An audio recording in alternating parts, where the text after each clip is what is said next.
भगवान के प्यारे भक्तों, आप सबको मेरी राम राम। आप सभी पर राम जी की कृपा हमेशा बरसती रहे। मेरी कथा वाचन चैनल में आपका बहुत बहुत स्वागत है। आइए आज हम सब मिलकर भाद्रपद कृष्णा अजा एकादशी की कथा सुनेंगे। युधिष्ठिर ने पूछा, जनार्दन, अब मैं ये सुनना चाहता हूँ कि भाद्रपद मास के कृष्ण पक्ष में कौन सी एकादशी होती है, कृपया बताइए। भगवान श्री कृष्ण बोले, राजन, एक चित्त होकर सुनो। भाद्रपद मास के कृष्ण पक्ष की एकादशी का नाम अजा है। वह सब पापों का नाश करने वाली बताई गई है। भगवान इसी के इसका पूजन करके जो इसका व्रत करता है उसके सारे पाप नष्ट हो जाते हैं। पूर्व काल में हरिश्चंद्र नामक एक विख्यात चक्रवर्ती राजा हो गए हैं, जो समस्त भूमंडल के स्वामी और सत्य प्रतिज्ञ थे। एक समय किसी कर्म का फल भोग प्राप्त होने पर उन्हें राज्य से भ्रष्ट होना पड़ा। राजा ने अपनी पत्नी और पुत्र को बेच दिया, फिर अपने को भी बेच दिया। पुण्यात्मा होते हुए भी उन्हें चांडाल की दास्ता करनी पड़ी। वे मुर्दों का कफन लिया करते थे। इतने पर भी नृपश्रेष्ठ हरिश्चंद्र सत्य से विचलित नहीं हुए। इस प्रकार चांडाल की दास्ता करते हुए उनके अनेक वर्ष व्यतीत हो गए। इससे राजा को बड़ी चिंता हुई। वे अत्यंत दुखी होकर सोचने लगे, क्या करूं, कहाँ जाऊं, मेरा कैसे उद्धार होगा। इस प्रकार चिंता करते करते वे शोक के समुद्र में डूब गए। राजा को शोकातुर जानकर महर्षि गौतम उनके पास आए। श्रेष्ठ ब्राह्मण को अपने पास आया हुआ देखकर नृपश्रेष्ठ ने उनके चरणों में प्रणाम किया और दोनों हाथ जोड़कर गौतम के सामने खड़े होकर अपना सारा दुखमय समाचार कह सुनाया। राजा की बात सुनकर गौतम ने कहा, राजन, भादों के कृष्ण पक्ष में अत्यंत कल्याणमयी अजा नाम की एकादशी आ रही है, जो पुण्य प्रदान करने वाली है। इसका व्रत करो, इससे पाप का अंत होगा। तुम्हारे भाग्य से आज के 7वें दिन एकादशी है। उस दिन उपवास करके रात में जागरण करना। ऐसा कहकर महर्षि गौतम अंतर ध्यान हो गए। मुनि की बात सुनकर राजा हरिश्चंद्र ने उस उत्तम व्रत का अनुष्ठान किया। उस व्रत के प्रभाव से राजा सारे दुखों से पार हो गए। उन्हें पत्नी पुनः प्राप्त हुई और पुत्र का जीवन मिल गया। आकाश में दुदुम्बियाँ बज उठी। देवलोक से फूलों की वर्षा होने लगी। एकादशी के प्रभाव से राजा ने निष्कंटक राज्य प्राप्त किया और अंत में वे पुरजन तथा परिजनों के साथ स्वर्गलोक को प्राप्त हो गए। राजा युधिष्ठिर, जो मनुष्य ऐसा व्रत करते हैं वे सब पापों से मुक्त हो स्वर्गलोक में जाते हैं। इसके पढ़ने और सुनने से अश्वमेध यज्ञ का फल मिलता है। अजा एकादशी के दिन बादाम और छुआरे का सागर लिया जाता है। एकादशी माता की आरती।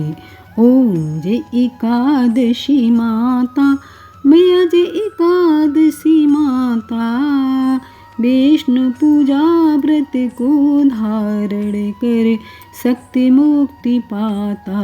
ओम जय एकादशी माता, तेरे नाम गिनाऊं देवी, भक्ति प्रदान करनी, गड़ी गौरव की देनी माता, शास्त्रों में वरनी। ओम जय एकादशी माता, मार्ग शीर्ष के कृष्ण पक्ष की सफला नामक है।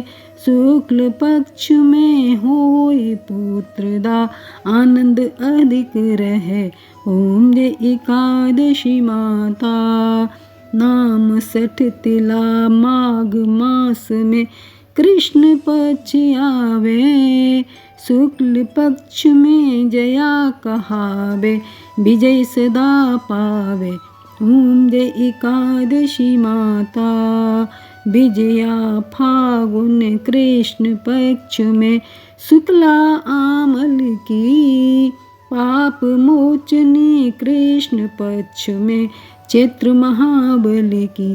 ओम जय एकादशी माता, चैत्र शुक्ल में नाम कामदा धन देने वाली, नाम बरूथनी कृष्ण पक्ष में बैशाख महावाली। ओम जय एकादशी माता। शुक्ल पक्ष में हुई मोहिनी अपराजिष्ण कृष्ण पक्षी, नाम निर्जला सब सुख करने शुक्ल पक्ष रखी। ओम जय एकादशी माता। योगिनी नाम आषाढ़ में जानो कृष्ण पक्ष वरनी, देवशयनी नाम कहायो शुक्ल पक्ष धरिनी। ओम जय एकादशी माता। कामिका श्रावण मास में आवे कृष्ण पक्ष कहिए, श्रावण शुक्ला होय पुत्रदा आनंद से रहिए। ओम जय एकादशी माता। अब जा भाद्रपद कृष्ण पक्ष की पर्वतनी शुक्ला, इंद्रा आसुन कृष्ण पक्ष में व्रत से भव सागर निकला। ओम जय एकादशी माता। पासा कुसा है शुक्ल पक्ष में पाप हरन हारी, रमा मास कार्तिक में आवे सुखदायक भारी। ओम जय एकादशी माता।